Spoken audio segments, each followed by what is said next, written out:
Sundar C அரண்மனைன்னு ஒரு படத்தை எடுத்தாரு. அதுல ஹன்சிகா, வினய், கோவை சரளா, மறைந்த டைரக்டர் மனோபாலா, சந்தானம் இவங்க எல்லாம் காமெடியில கலக்கிருப்பாங்க.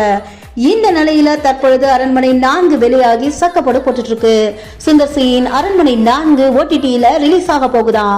ஆமாங்க, வாங்க பார்க்கலாம். வீடியோவை பார்க்கறதுக்கு முன்னாடி அப்படியே நம்ம சேனலுக்கு ஒரு லைக் போட்டுருங்க. சப்ஸ்கிரைப் பண்ணாதவங்க சப்ஸ்கிரைப் பண்ணிடுங்க. சுந்தர் சி இயக்கத்துல உருவான அரண்மனை 4 இந்த ஆண்டு 100 கோடி ரூபாய் வசூல் செய்து முதல் படமா மாறி இருக்கு. ஹிப்ஹாப் தமிழ் ஆதியின் இசைக்கு தமனா, ராஷிகண்ணா போட்டி போட்டுக்கிட்டு குத்தாட்டம் போட்ட அச்சோ அச்சோ பாடல் ஏராளமான ரசிகர்களை கவர்ந்திருக்கு. இந்த பாடலுக்காகவே மீண்டும் மீண்டும் படம் பார்க்க தியேட்டருக்கு வராங்க ரசிகர்கள்.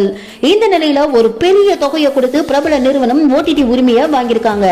ஆமாங்க, நமக்கு எல்லாருக்குமே பிடிச்ச டிஸ்னி ஹாட்ஸ்டார்ல தான் அரண்மனை 4 ரிலீஸ் ஆக போகுது. சுந்தர் சியின் அரண்மனை 4 வெளியாக போகிற இந்த நேரத்துல நாம டிஸ்னி ஹாட்ஸ்டாரை சப்ஸ்கிரைப் பண்ணுவோம். அதே போல தமிழ் நியூஸ் வாய்ஸையும் சப்ஸ்கிரைப் பண்ணு.